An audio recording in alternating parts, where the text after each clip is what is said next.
నమస్తే అండి. వేడి వేడిగా అప్పటికప్పుడు పునుకులు వేసుకోవాలనిపిస్తే ఇలా లెస్ ఆయిల్తో ఇలా చేసుకుంటే సరిపోతుంది. ఒక కప్పు ఇడ్లీ రుబ్బు. ఇది బాగా కాస్త 2 రోజుల ముందు ఫ్రిడ్జ్లో ఉంటే కనుక దీంట్లో పెరుగు యాడ్ చేయాల్సిన అవసరం లేదు.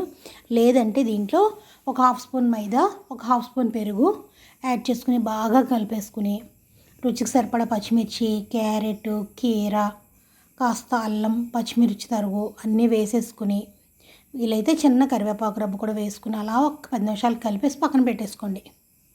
కలిపేసి 10 నిమిషాలు అలా పక్కన పెట్టేసుకుని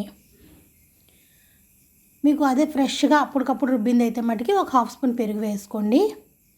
ఇలా గుంత పొంగనాలు ఇది ఉంటుంది కదా, దీన్ని బాగా హీట్ చేసుకుని కొద్దిగా ఆయిల్ వేసుకుని ఒక్కొక్కటిగా ఇలా వేసేసుకుని మొత్తంగా వేసుకుని లో ఫ్లేమ్లో మూత పెట్టేసి ఒక 5 నిమిషాలు అలా ఉంచుకుని లో ఫ్లేమ్లో పెట్టండి. మరి హై ఫ్లేమ్ అయితే లోపల ఉడకదన్నమాట. ఇడ్లీ రుబ్బు కదా, అదే దోశలు రుబ్బుతో అనుకోండి ఫాస్ట్గా వచ్చేస్తాయి.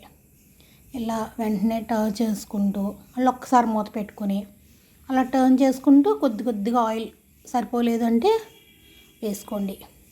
అంతేనండి, చాలా ఈజీగా పుల్లగా కమ్మగా ఉండే గుంత పొంగనాలు రెడీ అయిపోతాయి ఇడ్లీ పిండితో.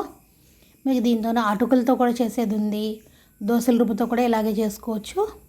సేమ్ 1 బై 1 ఇలా వేసుకుంటూ మనకి ఎన్ని కావాలో దాన్ని బట్టి మనం బ్యాటర్ రెడీ చేసుకోవటమే. రోజు ఇడ్లీ దోశ తినాలంటే బోర్ కొట్టినప్పుడు ఇలా కొత్తగా ఎవరైనా అప్పటికప్పుడు గెస్ట్లు వచ్చినా ఇడ్లీ రుబ్బు మాత్రమే ఉంది అన్న శనగపిండి పడని వాళ్ళకి ఇలా చేసి పెట్టేయండి. టేస్టీగా తప్పకుండా ట్రై చేస్తారు కదా. ఛానల్ని లైక్ చేయడం మాత్రం మర్చిపోవద్దు. మీరు చేసే ఒక్క లైకే ఛానల్ ముందుకెళ్తుంది. Thank you. తప్పకుండా లైక్ చేసి షేర్ చేస్తారని అనుకుంటున్నా. Modern poet Madhuri's kitchen. రకరకాల బిర్యానీలు, పొడులు, కూరలు, పాత వంటలన్నీ ఛానల్లో ఉన్నాయి. ఒక్కసారి చూసి లైక్ కొట్టడం మాత్రం మర్చిపోద్దు.